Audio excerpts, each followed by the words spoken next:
Welcome to WTF Music Podcast. This is episode 2. Very grateful to everyone who tuned in to the first episode. We haven't really started actively promoting or sharing stuff just yet, so if you're watching this at a much later date, thank you as well.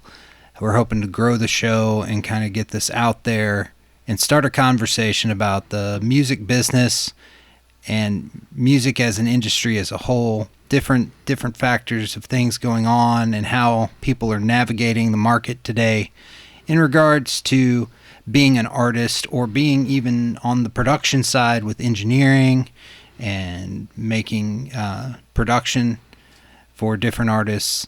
So one of the requests I did have from last time was to talk a little bit more about where we are, which is American Recording Studio. This building was originally built in 1967, and it's got an amazing history. One of the best recording studios I've had the pleasure of working out of. This was started here by Chips Moman and a few other people that were involved, Don Cruz and others. And during the early days from 67 to 77, they cut 100 top 20 hits out of this building, many of which hit top 10, and I think there was like 5 in the top 5.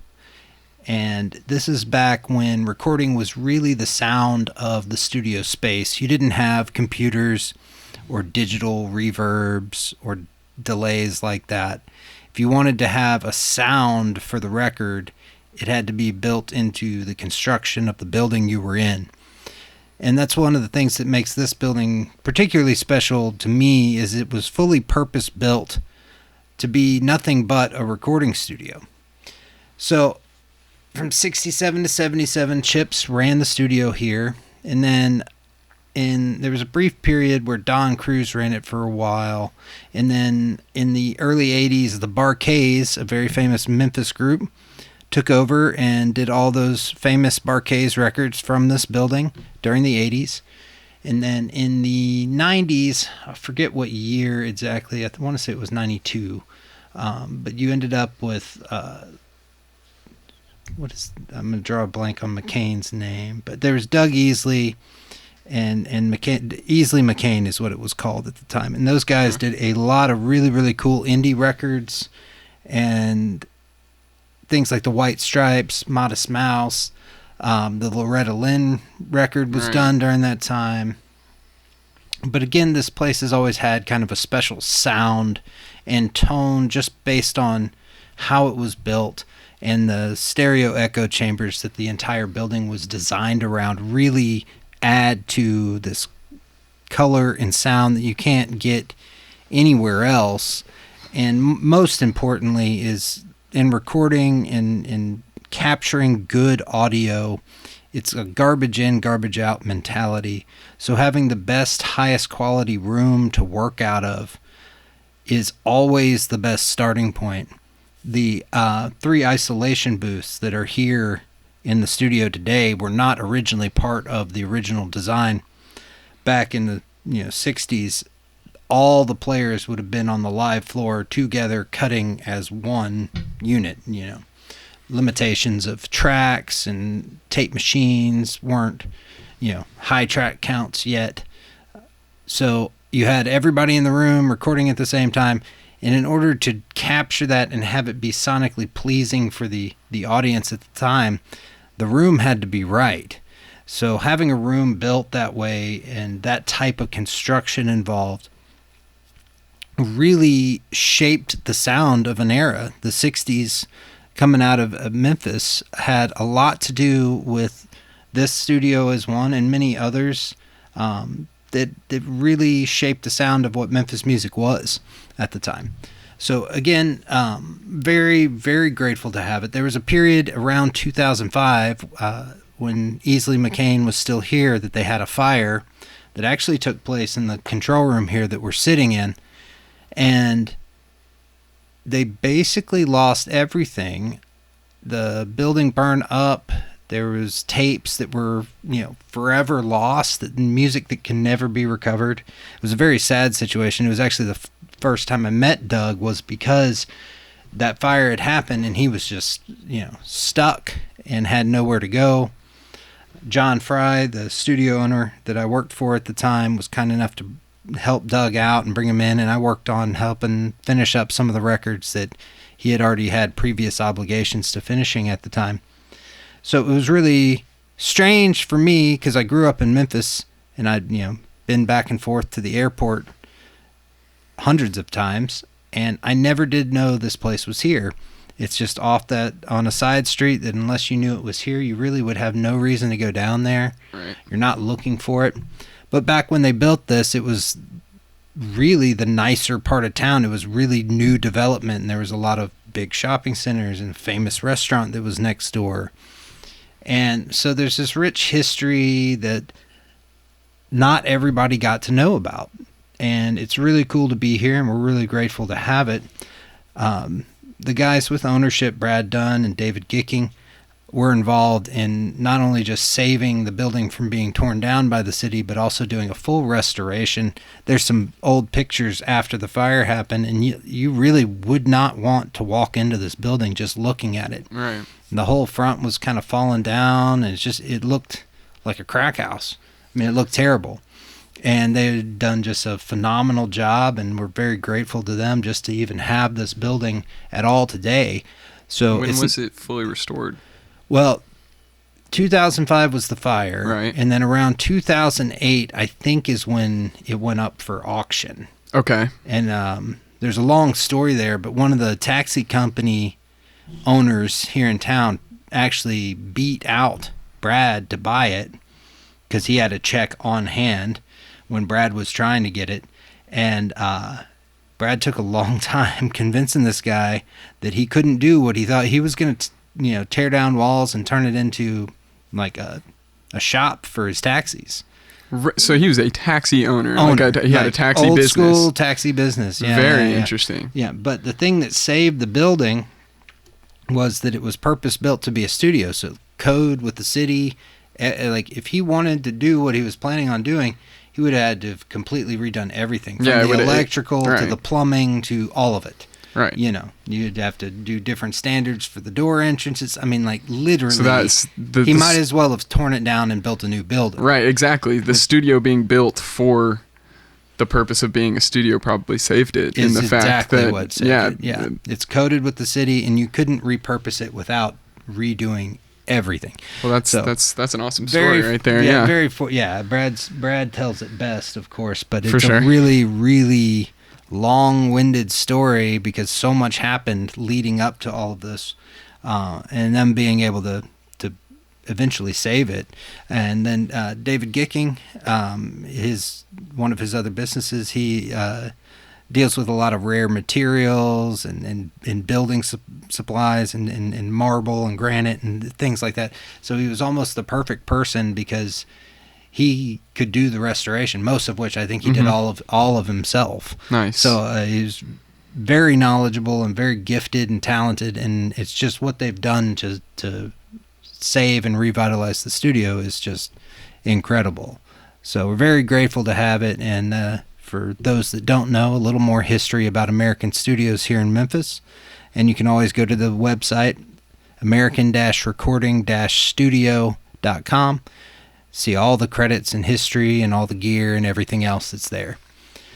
So in regards to myself, a little bit of backstory. I was born and raised here in Memphis, Tennessee.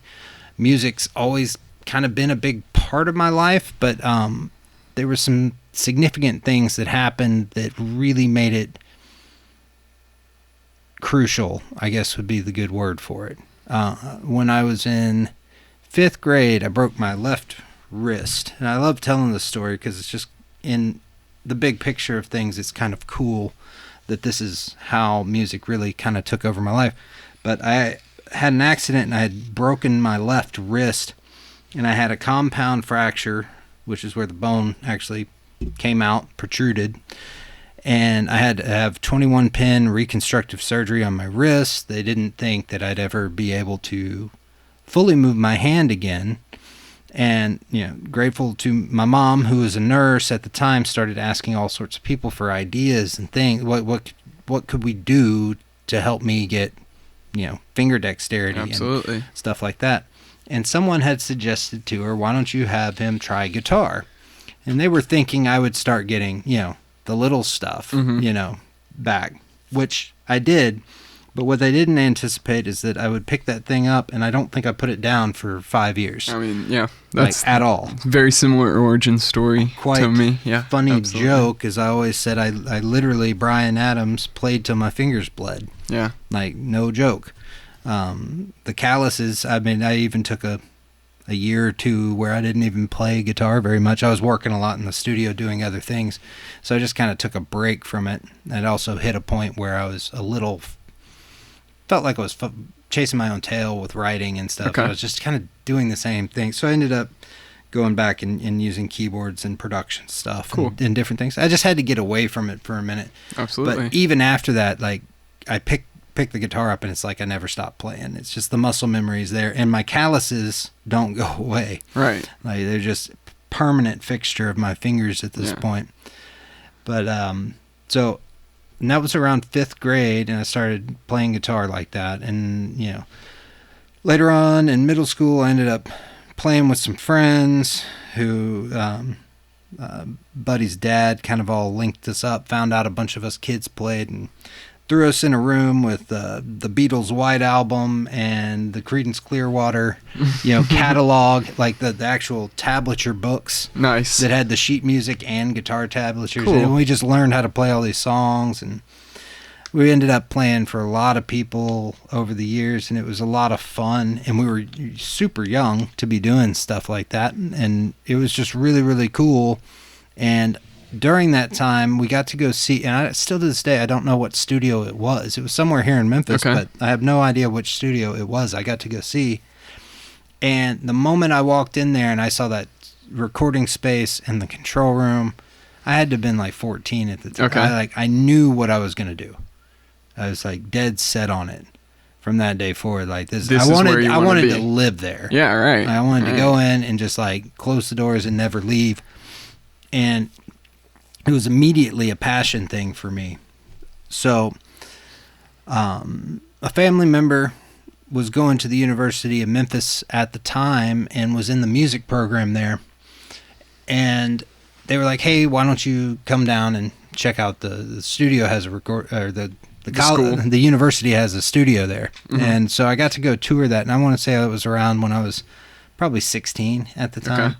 And again, still 2 more years left in high school, and I already met the people at the university that would be teaching the head of the game, so, right? Yeah. It was just, I knew what I was going to do. So I got into the University of Memphis. I was able to get a workforce scholarship, and I tutored math while I was there, which was that was my job that paid for my college. Nice. So I tested out of math, which was fortunate for me. I think I had to take one math class, and that's and then otherwise I taught or tutored in the math department there. I actually tried to get set up so I could do my work 4 hours with the studio, but the math department didn't want to let me go. Well, I was good at it. Okay. all the students I worked with improved, which it taught me kind of a key skill set, honestly, that came into play with studio production and stuff all the time. For me, tutoring math was really interesting because all these different people from different walks of life would come in, and they just weren't getting, calculus or whatever. Whatever. Something wasn't I tutored clicking. all sorts of different stuff, but calculus was definitely one of them, and even sometimes basic algebra. But the teachers were always very adamant about they wanted things done their way, right? And as anybody knows with math, and music is math, there's about 1 million ways to skin a cat, depending on how you approach the problem. So what I ended up finding was, well, okay, you don't understand doing it that way. What if you do it this way? Does this way make more sense to you? Does this way make more sense? I would just find a method that worked or clicked for their brain and be like, okay, cool. So on your paper, you're going to do it this way. Yeah. And then all you have to do is remember how to transfer the work to the way they wanted it written. Right.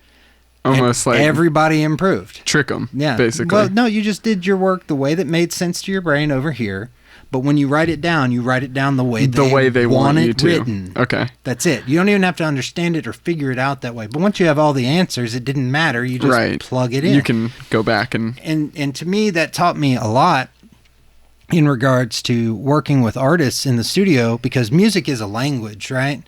And a lot of times, and it's especially funny in band situations, you've got like the drummer saying one thing and the singer saying something else, and they're fighting with each other. And I'm sitting there going, you guys realize you're really saying the same thing, yeah, right? y'all are fighting over the same thing. You're fighting over the same thing. Hold on, wait a minute.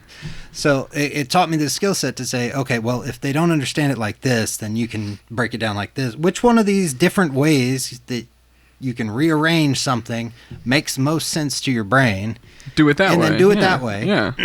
But at least in production, as far as that goes, as long as people are speaking the same terminology or understand the same meanings, because one of my favorites, excuse me, is, hey, it needs more bass.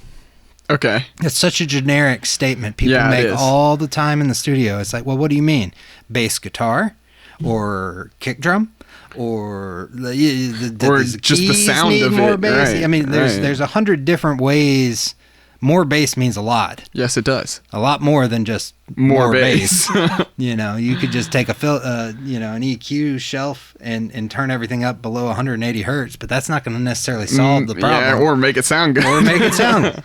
So you have to learn who understands what as far as terminology goes. Absolutely. In music. I mean, almost every session, you're going to get a different type of skill set or type of lingo towards what they're trying to get done. Everybody talks about it in their own slang. Absolutely. Everybody understands it differently. Yeah. So they all have a different perspective depending on what language they use to describe what they're talking about. Absolutely. You know what I mean? So it's almost like you have to predetermine, all right, we're going to call this thing. Here's A, here's B, and here's C. Everybody make sure we use the same terms so we know what we're talking about. But miscommunication is kind of back to that point. So back to my history again is I actually, and I didn't pre-plan this part of the conversation, which is what's funny because it's interesting, but the tutoring math taught me that. Right. So if you don't understand it this way, which one of these other variations makes more sense? Right. And then just do it that way. Yeah. Do it that way or communicate it that way. Don't make it harder on yourself. Don't make it harder on yourself. And again, for college and for their classes, they had to turn it in written the way the teacher wanted. But once they realized like, oh, I can do it the easy way, because that's what it ended up being. Mm-hmm. It's like, oh, this is the easy way to do something. Right. For me. Right. Because it just makes more sense. Then all I have to do is write it the way they want it. And, I see. And it really helped a lot of people out. And it was kind of a cool experience. And again, it taught me a lot of stuff about how to communicate with people who just weren't getting it. Right. Which I feel has helped me over the years in the studio significantly. So while I was at the University of Memphis, I ended up getting an internship with another studio here in town, Ardent Recording Studios. John Fry was the owner there. Some fantastic memories over the years and a lot of really, really cool records and artists and movies that I got to work on. I worked with Maynard James Keenan on his solo project, Pussifer, which is still cracks me up to say that band name every time. But was I was a huge fan of Maynard's. I really liked Tool, but I was a huge, huge fan of A Perfect Circle. Yeah. I was actually more of the A Perfect Circle kid than I was the Tool stuff, even though I certainly loved Tool.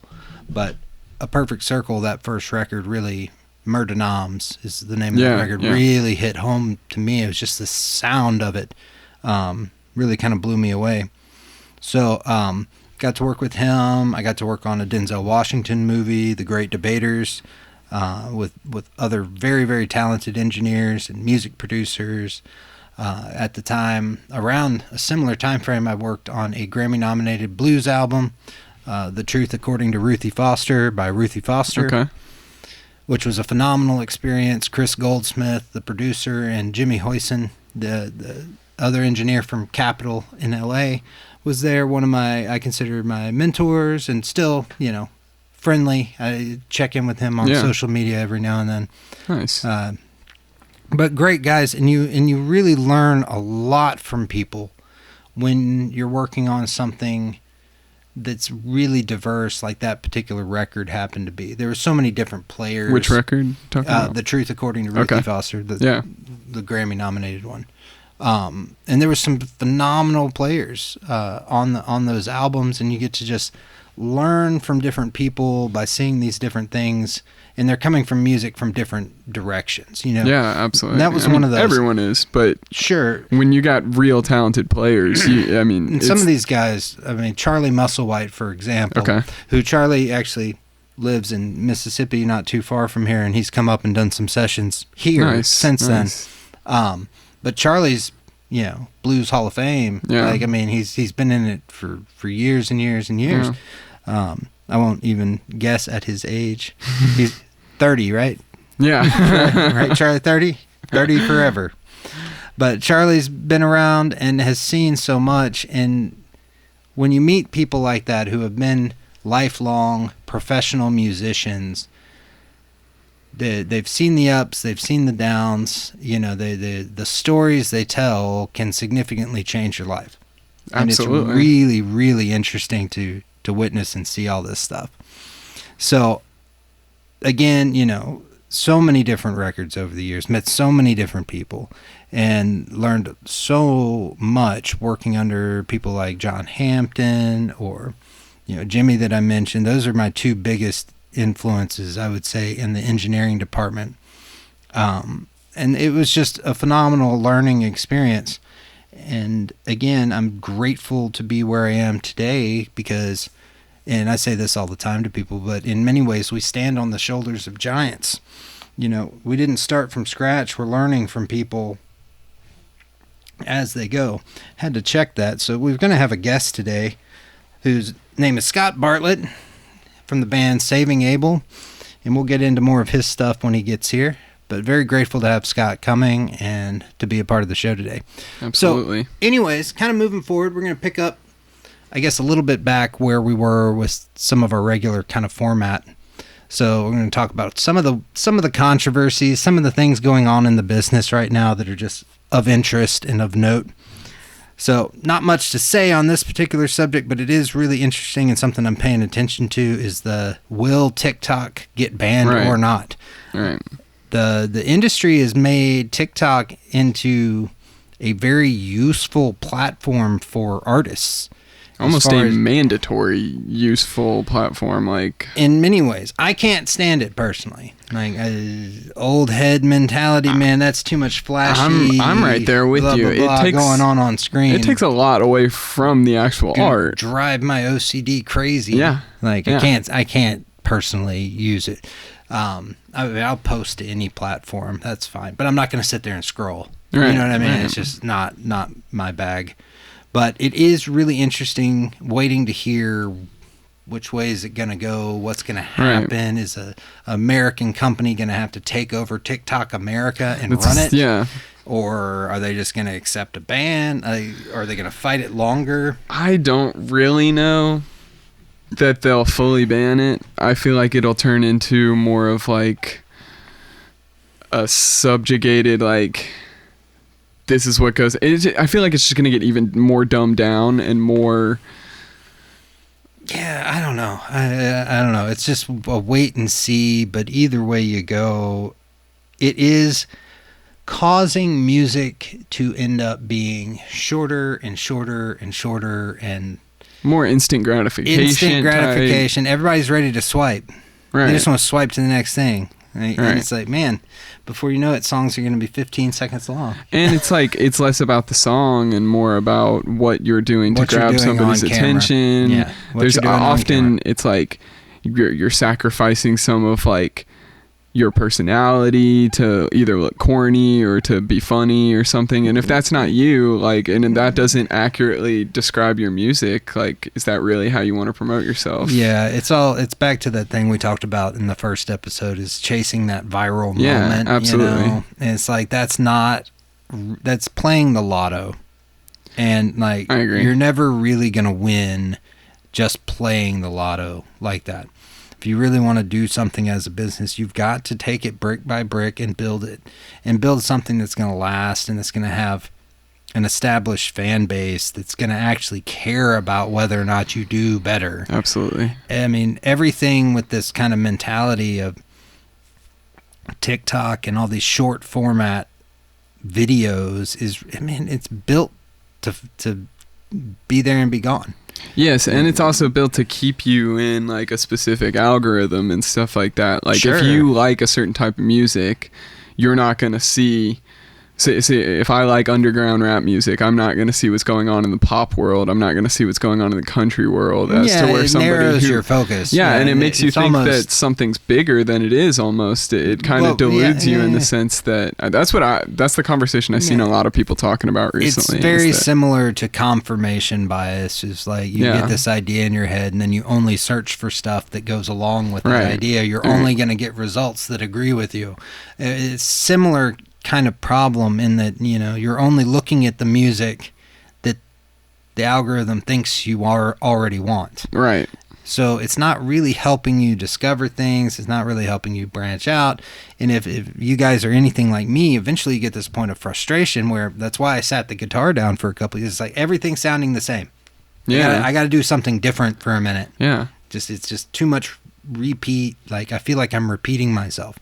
And that's what's happening here is the more you watch the same type of thing or like or whatever, the more it's going to feed you the same type of thing. And that's not necessarily the best format to me because I'm interested in stuff I haven't seen before. I agree. I'd rather, and I think a lot of people are, they'd rather see something new, something fresh that grabs their attention instead of just, another quick little happy video to swipe. So we'll see what happens with TikTok. I feel like something will obviously pan out, but no way to know. And it all depends on, does TikTok want to fight it and how long do they want to fight it? Right. So, but the next kind of controversial topic we'll do, and then we'll probably take a break and come back with Scott, our guest for the day. But I wanted to mention that Spotify hit 100 billion market cap for the first time, and it's this huge milestone. Daniel Ek cashed out for $28 million. That's the CEO's name? CEO, Daniel Ek. Right. And this is just mind-blowing to me, and I think I mentioned this in episode 1, but it's really, man, it's so valid. People keep talking about the music industry as a billion-dollar industry, and it's not. Advertising music is a billion-dollar industry. And they're proving that because these are stock values that they don't share with the people making the content. Yeah. You've got two parts to any of these delivery services, which is the way I look at them, and then kind of how they're listed as a business. They have a platform to deliver things to the audience, but they're not making any content. It's simply an avenue from point A to point B. Right. So all of the people making the content are not getting paid the fair share that should be happening right now. You shouldn't have a company like Spotify hitting $100 billion market cap, and yet, what was it? Pharrell's Happy, I think at the time it was like 10 million plays, and after he paid out his management, and after he paid out the label, and after he did, I think he said he got a check for $4,000. Yeah, because that's insane. They're paying the artist fractions of a penny. Right. Like this is not even peanuts, man. No, it's nothing. It is less than nothing. It should frankly be illegal to sell anything for less than $1. I'm sorry, less than a penny. Cent. Yeah, I less agree. than a penny. I agree. You can't break a penny in half. That's frankly bullshit. But anyways, it's highway robbery what they're doing. And it's just this whole thing just blows my mind to see numbers like this. So Ek sold out a lot, but he still remains a major shareholder. Okay. So that was what I was going to ask. He's still the man in charge, really. He's still CEO as far as I'm aware. And again, he still owns 15.65% of the total shares in the company. Right. Okay. So he's probably still the top shareholder, I think. Again, I would have to do a little bit more research on who else is the primary shareholders. But it's so funny to me. So they hit that $100 billion market cap mark, and then around Wednesday, December 11th, and they're describing this as a stock drop. They dropped to $95.8 billion. Like, in this article, the one I was pulling the info from, describes it as, despite this recent slump. I want to scream so loud at these people. Slump. $95.8 billion market cap, and you're going to call that a slump, while artists are literally unable to pay for the record that they made off of the money being generated from their content. It's insane. It's absolutely illegal, and it's something that definitely has to be fixed. This is not... The rules were written so long ago in regards to advertising and how that works in relation to records and record sales. It's so outdated. They are just screwing everybody. So, and then you look at the list of other people on the board. Martin Lorenzen was a co-founder, board member. He sold out like 1.4 million shares and made $556.77 million. Holy shit. I mean, the numbers are astounding from all of these different people. And they're just making money selling shares and not even giving up majority stakeholder. You know what I mean? Yeah. They're like, this is absolutely robbery. Yeah. And I don't see how anyone in this business can continue to support them in this regard. And this is not just Spotify, although I look at them as a major problem. They're one of the ones that sued to stop pay increases to the artists. Right.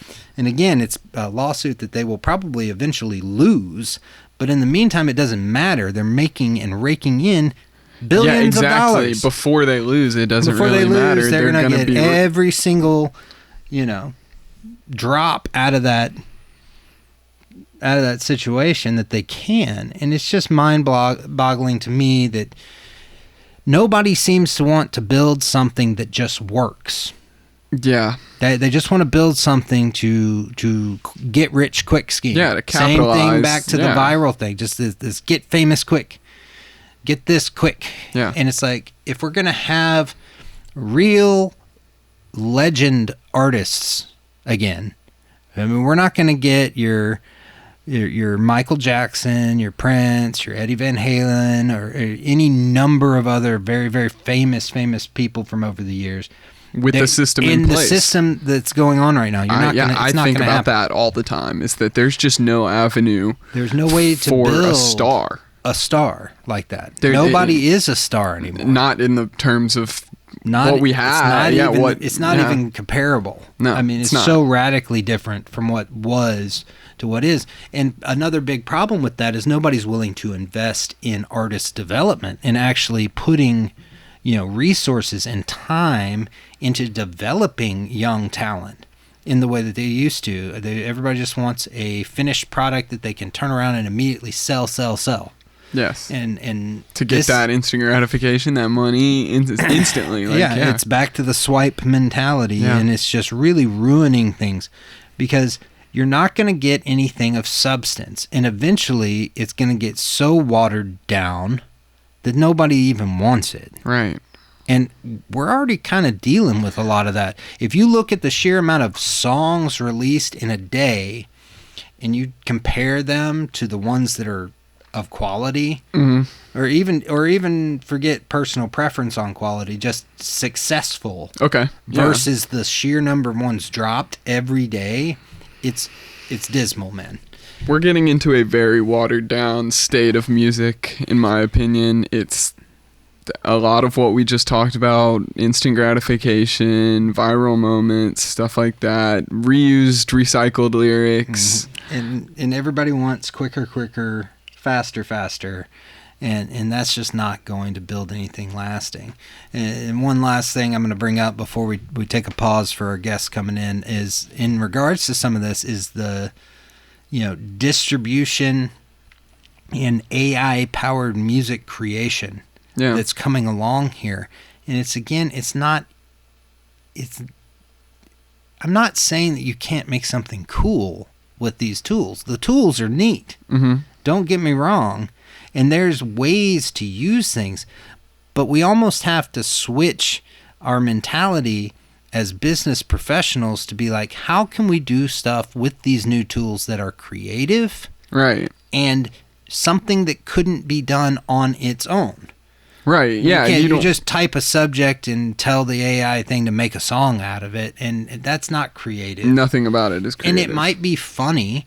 It might even be interesting, but it's going to be here today, gone tomorrow. Right. And nobody is going to care to connect with the song long term because there's nobody behind it. Right. There is no true artist. There's no relatability. It's just a computer algorithm that whips something together, and you might like it, and it might be cool. Absolutely. But it's not building something lasting, and it's not creating platforms and avenues for artists to work and grow and really develop into something that people want to care about. And that's the thing that's kind of just sucks about the whole situation is people don't want to care about music that way right now. And given what's going on with what's coming out, I can't fully blame the audience. No, it's not the audience's fault. You can't. It's what we're willing to invest in and what we're willing to do. And they always said this, it takes money to make money, man. And if you want to make something great, you have to invest in that. Absolutely. And yes, for artists, that's investing in yourself. That's putting yourself into the studio as much as you can feasibly so that you get better at it over time. But it also is going to take the business world of music to get, just switch their thinking, man. You can't just keep doing this the same way over and over again. It's built to fail. And that's the problem we're kind of facing right now. So anyways, in a minute, we're going to be back with Scott Bartlett from Saving Abel.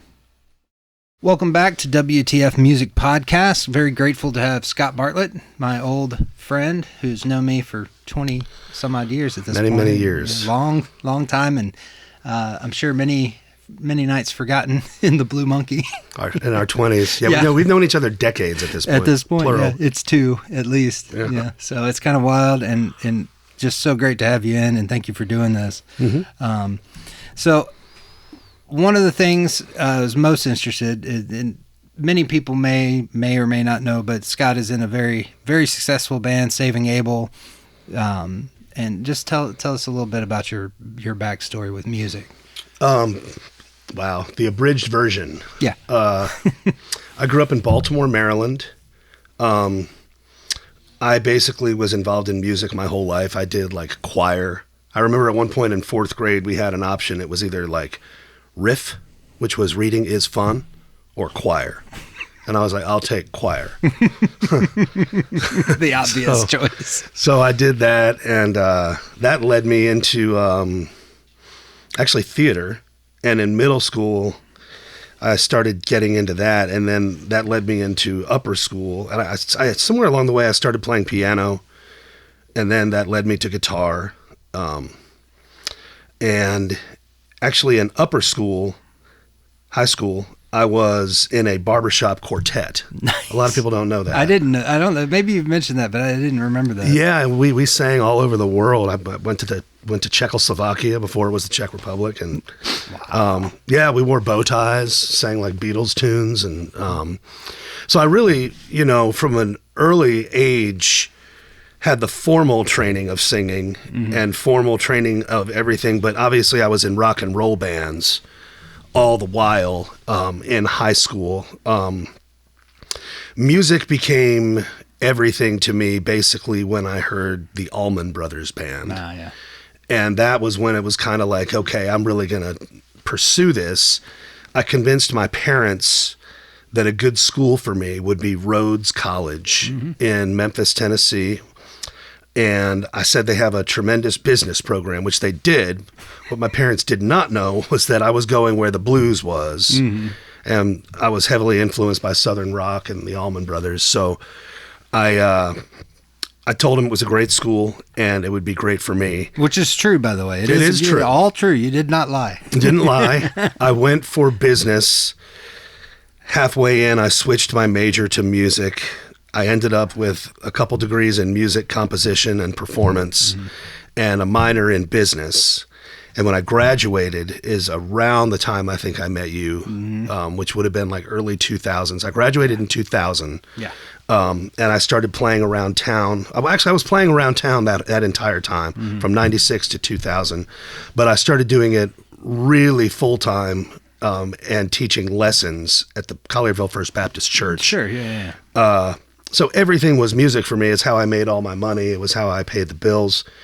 And somewhere along the way, I ended up doing some session work where I met Skid Mills. Was Skid your first gig? It wasn't my first gig. Oh, okay. But my name got out as like a young guitar slinger. And Skid Mills is another Memphian turned very, very famous, successful engineer who's now in Nashville.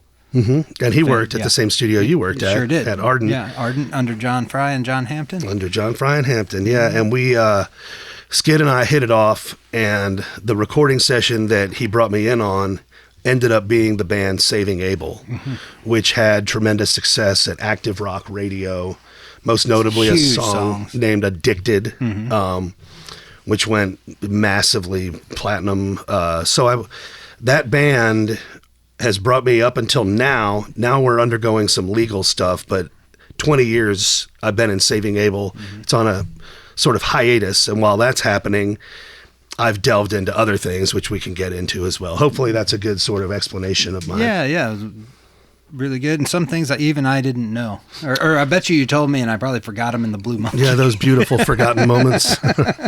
Over the years. But yeah, so tell me about your artist management company. That's one of the things that you're doing. You're obviously still playing, and I know that you've got artists we'll talk about in a minute with Brandon, but tell me about the company itself. So Lifted Artist Management came from, I was on a buddy now. At the time, he wanted me on his podcast. And it was called Grind Lifestyle. And the premise was, it doesn't matter what's going on in your life, shut up and work harder. Like nobody cares. Which is the antithesis of society today, you know. And I liked that premise, and we ended up hitting it off, and we kept talking after that, and it turned into, how would you like to be a part of Grind Lifestyle? That turned into, well, while Saving Abel is on this hiatus, this all happened in the course of a year. While you're on hiatus and looking for the next thing that you're going to do, I know a lot of the same people you do. Would you let me take a chance and a stab at managing you? And I was like, I don't know if I need management, because I kind of know everything that I need to know. How much of your own bookings and tours, and right? So you're actually really well equipped to do this kind of work. And for me, with the state of the industry, coughing up 10% did not sound appealing. But I said, if you'll do it without the 10% for the first 6 months, I'd love to see what you can do. And he would ask me stuff, could we try this? And I would give him feedback. And halfway through that relationship, he was like, why don't we manage you together and manage other people?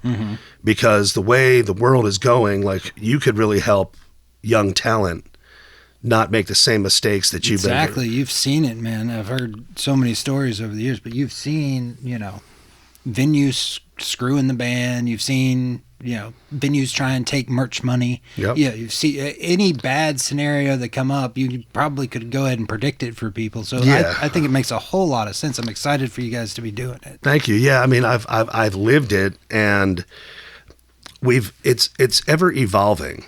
Right now, the premise of the company is, there's no enemies. There's no animosity between, like, all of our clients work together. Say we're talking about something I'm pushing. All of my clients are going to push my thing on their social media. And vice versa. Yeah. And so it's this connected network of like-minded people that want to see others succeed. Yeah, absolutely. Which is such a good, kind of attitude about and approach to it. So often, and I'm sure you've seen it over the years too, but there's so much, like, jealousy plays too much of a factor sometimes, and egos, of course.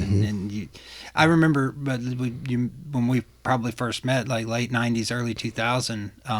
Back then, Memphis had a very thriving rock community. It really was. And I remember so many bands, like we would be at a New Daisy show and we'd be there to see whoever was playing that night. But all 5 of the other bands that are playing next Friday were there with all their friends, all their girlfriends. And they're all dressed. Like it's their show. Like it's their show. Yeah. But they'd have, the little flyers to hand out about next week. But in doing so, it kind of became the party, right? You knew that this was where everybody was going to be.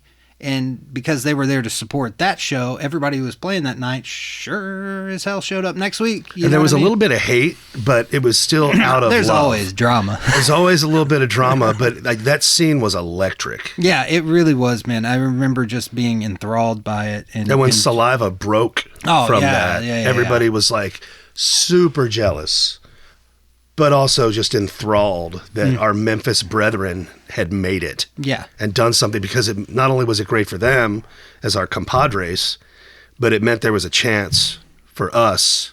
All eyes turned here Yeah. for that time, for that period. And there are still some bands out there like Devour the Day, Blake and Joey, man, those guys killing it. Rode up with the Saliva success too, to a large degree. I just had them on my podcast. Oh, did you really? Yeah. Man, I haven't seen Blake in forever. You know what they told me? I didn't know this. They used to sneak in to newbies to watch me play because they were too young to drink. Oh, that's funny. So I was like, but I was like 21 right at it. Sure, and I've been drinking there for 3 years. Sorry, Todd. But, I'm like 3 years older than them. Right. And they were like, yeah, we used to come in and watch you improv and all this. And it's just, and again, it all comes from that same tight-knit community. Same community. It was a really, really tight community. And that was one of the things I missed the most about it, man, is just like, if you were into that particular genre and that particular music, man, there was a place for you. You know what I'm saying? Yeah. And MRC. Yeah, absolutely. And we all gave each other our discs. Like there was nothing digital. No, yeah. There was all no CD copies. You couldn't download things like you know.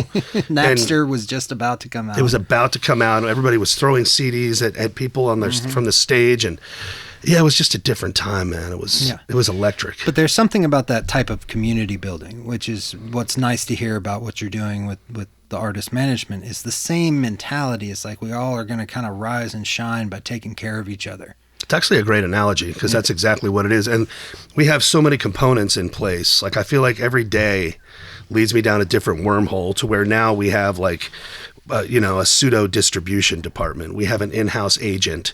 We're almost like a label. But I don't want to make it sound like we're a label because labels have money, and we don't have any of that. So. Investments. Well, again, in this day and age, it's less and less do you need a label. You need a team. And there's a big, big difference there. Yes, like major label stuff have the money, the backing to make a lot of things happen immediately, right? But, and this is something I was talking about earlier in the podcast, you can't just go chasing the lotto ticket. You know what I mean? If you want to build something, you have to build it up, and you have to have a grassroots. Well, one person kind of will get it. One person might get it, and then they'll tell everybody how it's just hard work and dedication. It's like, no, you just. I mean, maybe they worked hard, but they just, they swung for the fence and they managed to. And they happened to be the person that was right place, right time. Yeah, there's a lot of. I always say, it's definitely who you know. Yes. This is a favor-based business. I mean, look, you and I are literally, I bartered basically, if you think about it, an hour session with you for me coming in to do a podcast with you. Yeah. Because we're buds, you know? Of course. And we help each other. Yeah. And that's a lot of what my business is. It's like, if I know we need this, like we're trying to get a band on an after show party for a huge festival.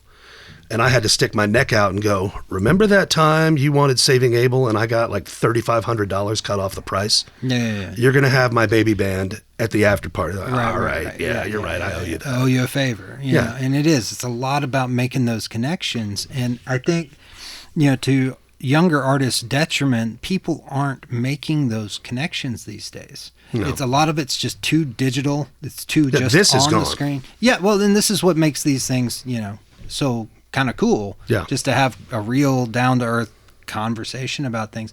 But it also goes back to those, those shows with people handing out the flyers. It's like, you couldn't just like throw it at people, you know what I'm saying? Which is kind of what you do when you hit that share button. You're just throwing it out there arbitrarily. You had like, and everybody was really good about this back in that, you know, late 90s, early 2000s rock scene here in Memphis. Was you would hand it to, and you would get to know the person you were talking to. Mm-hmm. Can't tell you how many times I bought people a beer just so that they would be potentially interested in whatever was going on, you know, just because you were just making a connection. But when you talk to somebody face to face, when you take the time to get to know them a little bit, there's a human connection there. Like, if I say I'm coming to your show face to face, it's a huge difference between clicking a button on a Facebook event page. I'm interested. Maybe. Yeah. Yeah. And then forget about it, and you're not going to look at it again. We joked a long time ago, because what was funny, and not a lot of people know this, but John Fry had us playing around and experimenting with a lot of these social media things early on. I mean, I remember as far back as 2004. In 2006, though, for a band, you may remember them, the guys, Rainy Day Manual. Do you remember those guys? So we funded their record through Kickstarter. It was brand new. Kickstarter. It was brand new. And nobody had done it. And John Fry gave money to it because he was like, that's really interesting. You know, he's like, I've not seen anybody try this. And we did. And what was funny is John gave a little bit of money, but because he gave a little bit of money, other people were like, oh, this is serious. There's actual money in the account, so I'll give a little bit. You know, and next thing we knew, there was enough money to make a record. And of course, that money ended up back in John's pocket, you know, at the time. Smart man. That's not unlike what Radiohead did on that one record. They just said they knew they had super fans. Oh, pay what you want. Pay what you want. And well, they made like an exorbitant amount of money. Yeah, because a lot of people who just absolutely were massive fans paid more than they normally would have. And they also knew that the industry was shifting. Yeah, oh yeah. And it's just getting harder and harder and harder for the artist. Oh yeah, big time. And people know it. It's out there. I mean, well, and again, it brings me back to why a company like what you guys are doing is so important, because you can't do this on your own. It's too much work, man. Lifted artist management is literally, at the core of it, it's me and my partner, Nick Martin, on the phone 37 times a day. I believe going in different directions, and, you know, we fall on our face at times, but we're just, you know, it takes that to make it happen, and it takes all the relationships, and we're forging it too, man. We're, you know, if I call in a favor, like I remember it, you know, and vice versa. And it's just this network of the new and the old. Yeah. Because it's Nick and I are old enough to remember that this is what our parents taught us: eye to eye contact, shake a man's hand, look him in the eye, you know. Exactly. But we're having to hip to this digital era, and provide the kids, and provide the sentiment of what we're trying to preach, right? But through the digital world, so it's not out with the old, in with the new. It's in with both. Yeah, it's a hybrid system of things, and you know, there's so many pros to the digital platforms in that it is very easy to get certain things in front of people, but just putting it in front of their face is never going to be enough. It takes that personal connection. It takes giving the potential fans a reason to care about the artist, because when they care about the artist, they want to see them succeed. And that's when you end up with, you know, crazy situations like, I know she's an outlier, but you know, Taylor Swift's Eras Tour, like, I think it broke $2 billion. It's insane. But those fans are just hardcore. They're hardcore. Another group you know very well as well that I preach to people all the time actually is Seven Dust, because Seven Dust was not that major like multi-platinum success, but they had many gold records. I think one of their records did go platinum. It went platinum. I don't remember which one. I forget which one it was, but I think it was Seasons maybe. But, sounds right. One of my favorite all-time live shows ever. And there's a reason for that. Those guys are road dogs. But they made a massive career because they literally have 500,000 people that will buy anything they put out. I'll tell you something funny. LJ, that's the lead singer of Seven Dust. We did a tour with them. We knew the guys, right?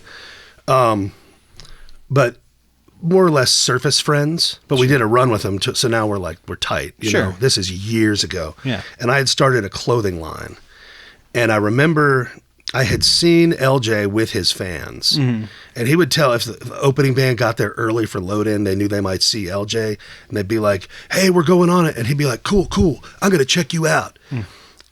He came in and watched him. Yeah. I mean, he didn't stay for 7 songs, but he came in and made sure they saw him. Made sure that he was seen watching them. And he was just so charismatic with that. I remember I was going to try to make him a custom design shirt, or maybe it was shoes. But he was like, "Yeah, man, just come on out to the bus." I go to the bus. I go up, and I'm like, "I'm going on Seven Dust Bus. This is cool," you know. And they were all ready. All of them were like, "Hey, Bartlett, what's happening, man? You're playing great, like whatever." LJ's in the back.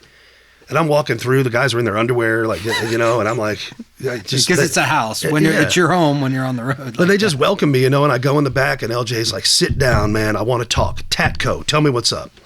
He had done the research on my clothing line that had barely gotten off the ground. Yeah. And it just brought me in. Yeah. And that is so important for artists. Because that was something he didn't have to do. He didn't have to do it. He could have just waited for you to bring it up. Phoned it in. Yeah, man, great. Talk to my management. Cool. Yeah. And how many times have you heard that over the years? Oh, God. I'm sure you have heard that like endlessly. Yeah, talk to my manager. And that's never going to happen. Well, have my people call your people. But and I haven't met all the guys, but I did get to meet Morgan, who's, again, one of my favorite drummers ever. And Clint's probably one of my favorite guitarists ever. They're all beasts. They're all amazing, incredible players. But just they're down to earth, and they legitimately care. They actually care. Like, it's not a front. They're not putting it on. Like your story with LJ. I mean, it's just he took the time because he cared about what you were going to talk about. None of them ever phone it in. No. They're very hands-on. And it's authentic, yeah. And it's authentic, and it's real, and their fans know that, which is why they've had such a crazy, long, successful career. I mean, like, when did that first record come out? 94? 94. They're going on 30 plus. Yeah. And they're not much older than me. They got signed really young. They did. And they were just their own thing. And, I mean, that model obviously works for them. For them. But they built it in their own way. But one of the things that I tend to point out to people is you can chase that viral moment, right? And like everybody's talking about you for a second, but next thing you know, Hawk Tua, and nobody cares. Right. You know what I'm saying? Or you're getting in all sorts of legal trouble for a made up Bitcoin. Dude, I saw Chris Henderson from Three Doors Down. Yeah. When they played like the first, it was like the Trump rally or something, or the inauguration. It was something. And I looked up and I was watching like mainstream news, and it was Three Doors Down playing this thing. Yeah. And I was like, what? And then I got online and it was just trending. Like it was everywhere because it was like, oh my God, they support this president. Is that bad? Is it good? Then the left and right were whatever, you know. Yeah, they want to chew each other's heads off all the time. And I hit up Chris. I texted him and I was like, yo, man, you guys are trending. And he goes, I don't know what that means. And I said, it sounds like I think it's good. I think it's a good thing. Roll with it. Trending. Cool, brother. I'm going hunting. It's a funny thing becoming the old heads in the game to a degree. I notice now I turned 47 in a week. Yeah. And I had a stint tour managing Saving Abel for like 5 years. Yeah. And I go in the building and I meet the promoter and I'm like, you're 30. You're in control of my money. Like, excuse me? What is happening? Like, something happened. I blinked and I was the old guy. Yeah. It's nuts. It's crazy how time flies like that. But yeah, so there's I was going to mention this one thing. I wanted to kind of get your take on it with the artist management. There's this article by Mark Sutherland that was in Music Business Worldwide, and he was talking about as a manager, you have to be somebody's biggest fan.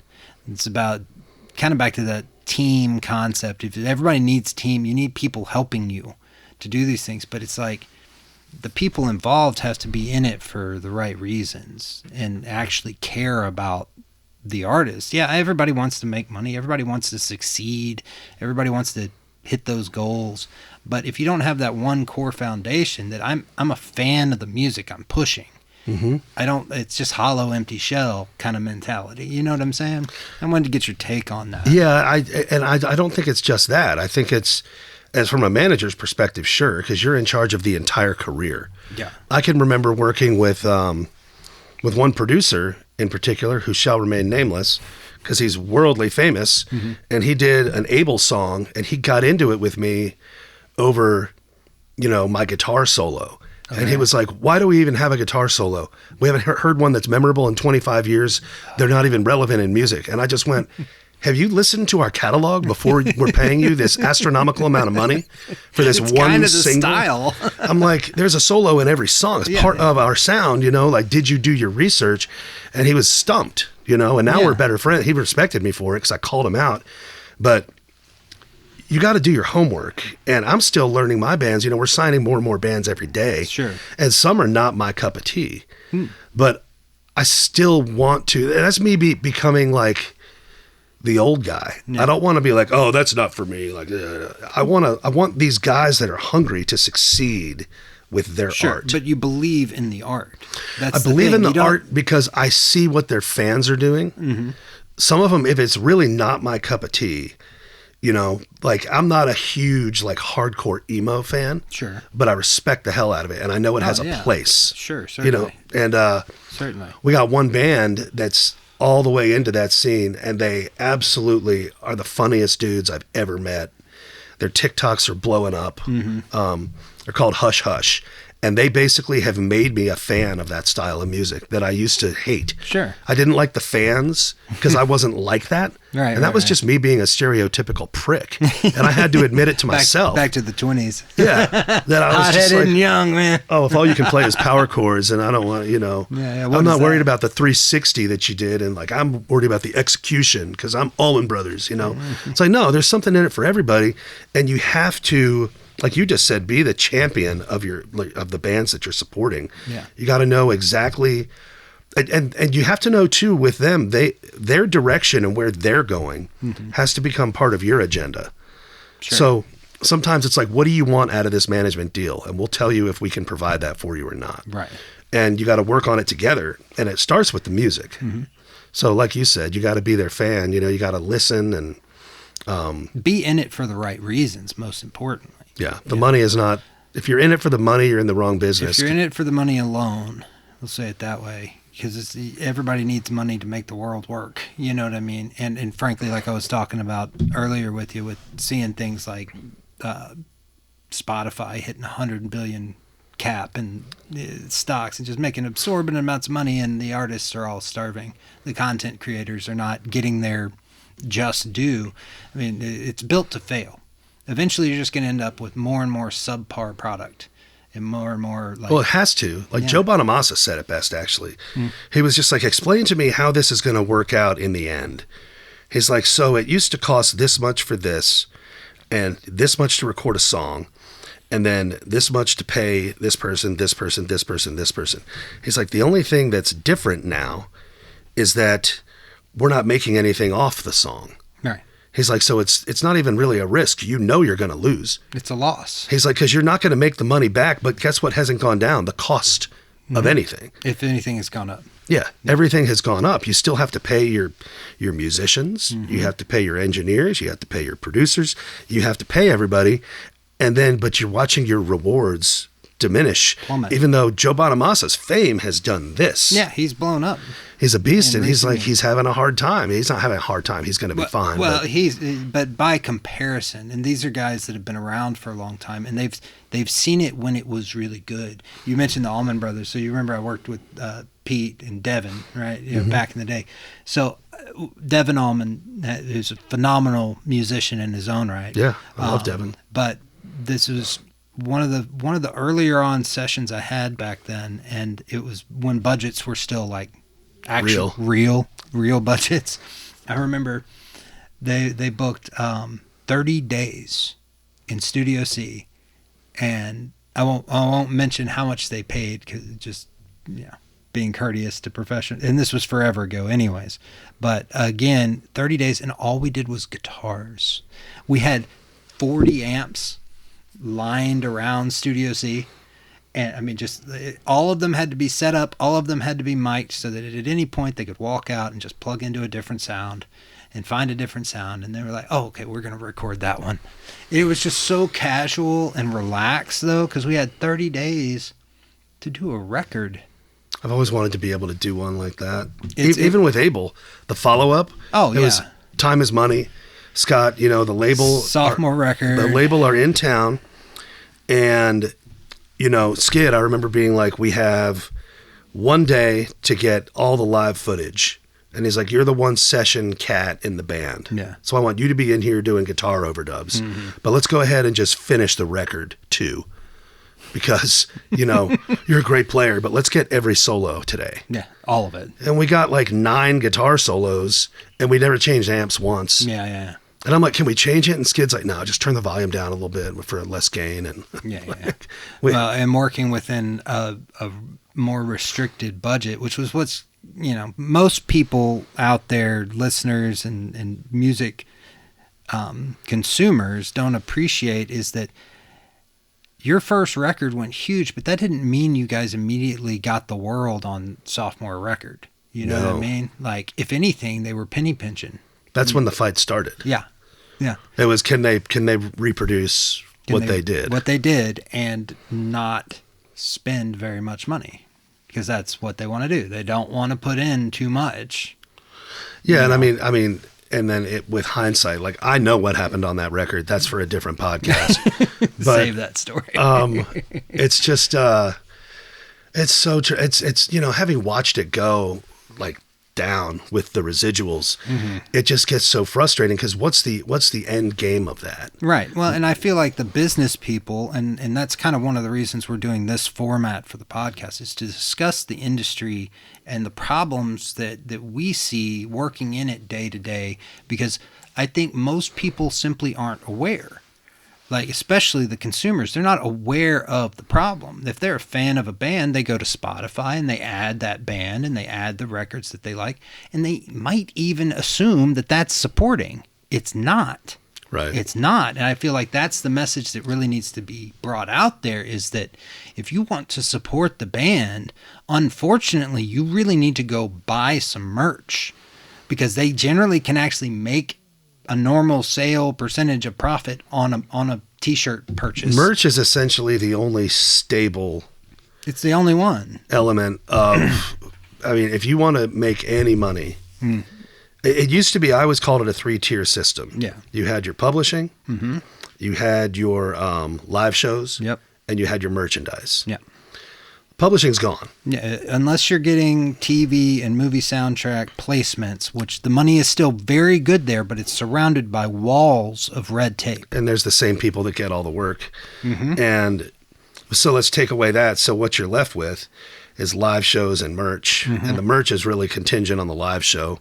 They go hand in hand. I mean, you can't. But you're not making big dollars just doing the show. You have to do merch, or I mean, you're otherwise there's not enough gas in the bus to get home. Or eat, or anything else that's required. What was the old Metallica story? Bologna on hand. You remember that? I've done it. No, we're rednecks in this one. We had the hot plate and the skillet and fried bologna sandwiches.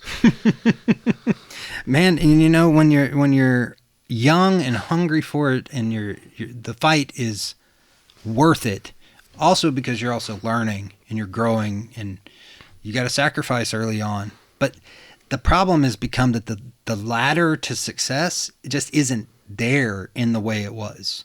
Like, you can't just keep working harder and slowly get to that next milestone in your career and slowly get to the next one. It's just, they've put such a cap on things that there's really nowhere to grow. It's very frustrating. It is. It's a crazy time and a crazy business to be in. It's always been a crazy business to be in, but it's a really odd, challenging one now.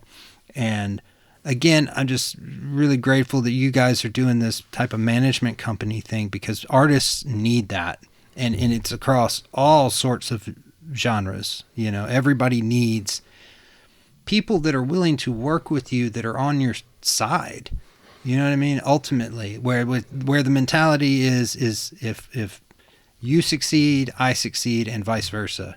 And we build that community thing back. And I would love to see Memphis get a community going again in that regard. And I feel like it's primed for it. I feel like there's a lot of people that want it, but it's kind of the next generation coming up that's going to have to do it. They're going to have to do it, and unfortunately, there aren't a lot of leaders that come out of those. It's a horrible thing to say, but it's just, and that's just because everything is so here.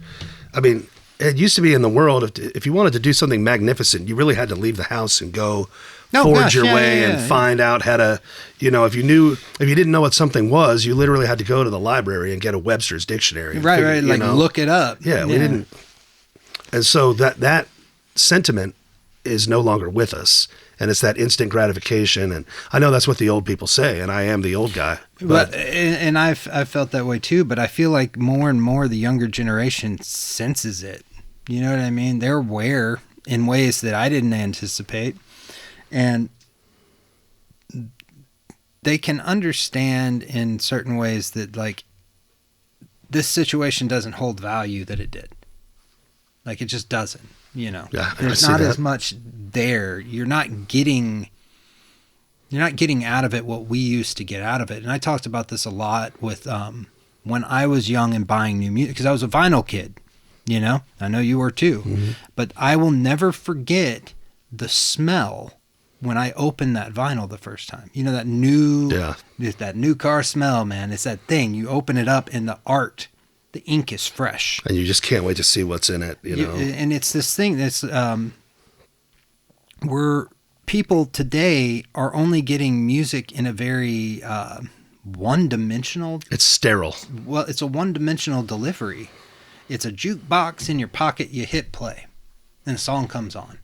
But like, we used to interact with it, and it really did stimulate every sense you have. You had looking at the art, you had touching the art, smelling the as you opened the package. Yeah, it was a whole thing. There was a whole thing about it, and I can't tell you how many times I got lost listening to a record the first time, just reading the lyrics. Who's out there reading unless it's a lyric video? Right. Like, who's out there reading the lyrics? No one. Yeah, so I mean, but there's good cause to say that something along those lines needs to come back. There needs to be some form of a new physical delivery, and I don't see anybody playing around with how to do that yet, but we've got some amazing technology, man. You can't tell me you can't come up with something new, physical, that's a better way for people to get their You just art. want to give me an idea. No, there's all sorts. I'm not going to say it on this podcast, though, 'cause I want I have some myself, too. Copyright pending. Right.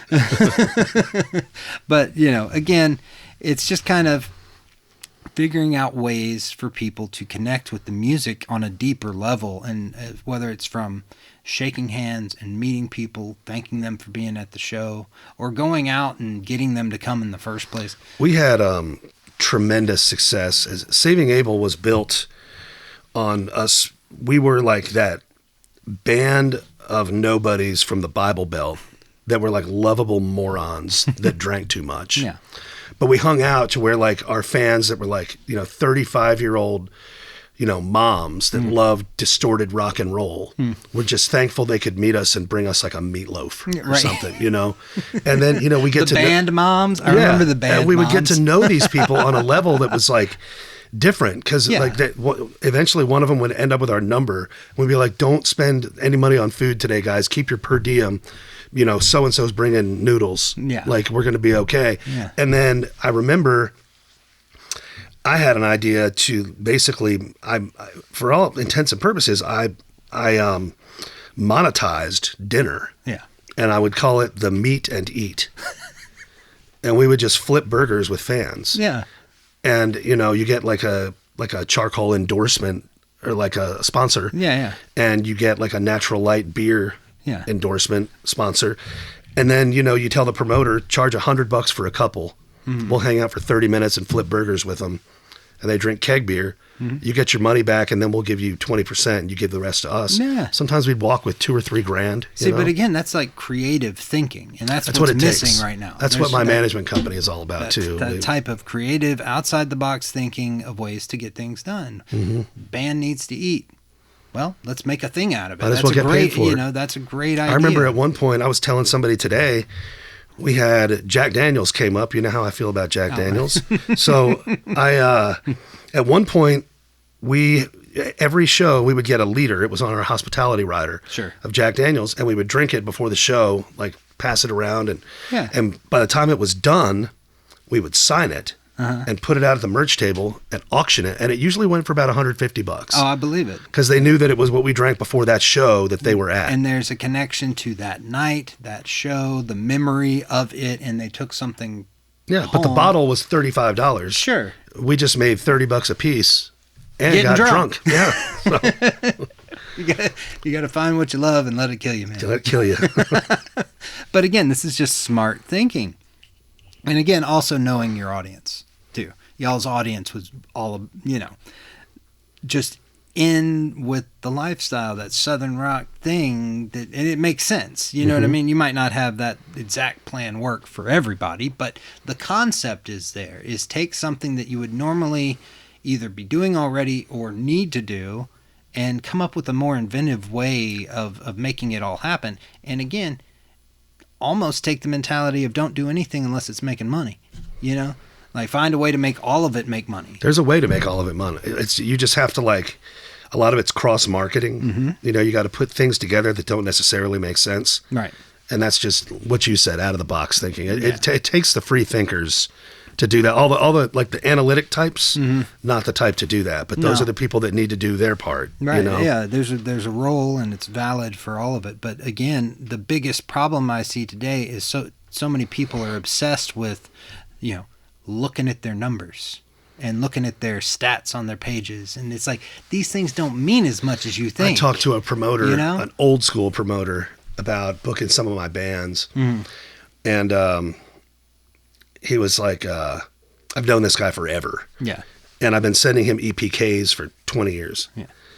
And I called him this last time, and he didn't even ask me for the EPK. He goes, how are their socials? And I was like, this is you saying this? Yeah. Wow. Okay.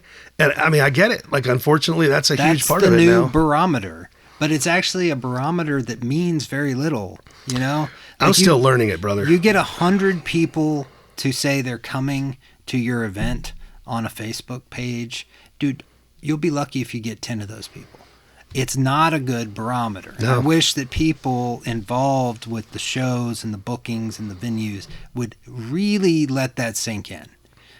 You could have 10, 100,000 people on your Facebook page, and you could have all of them clicking, yeah, I'm interested, maybe. It doesn't equate to anything. It's monopoly money. Yep.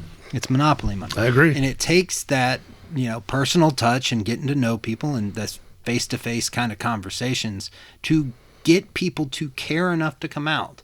And, if I feel like a lot of people are missing out on shots and opportunities because you're supposed to have your socials up already. But how are you supposed to get your socials up already if you don't get to play the show? It's the same thing of like, yeah, we've got this job and you have to have 20 years of experience, but we want you hired right out of college. Yeah, so it's this completely contradictory situation. And it's just, again, it's back to the thing that we're running into so many problems that just feel like everything's set up to fail. It's not sustainable in any way. Yeah, and it's like it's time to change some things. And I think a lot of that starts with conversations like this. Yeah. And just making people aware. And again, making the fans of music aware that like there's good ways and bad ways to support people.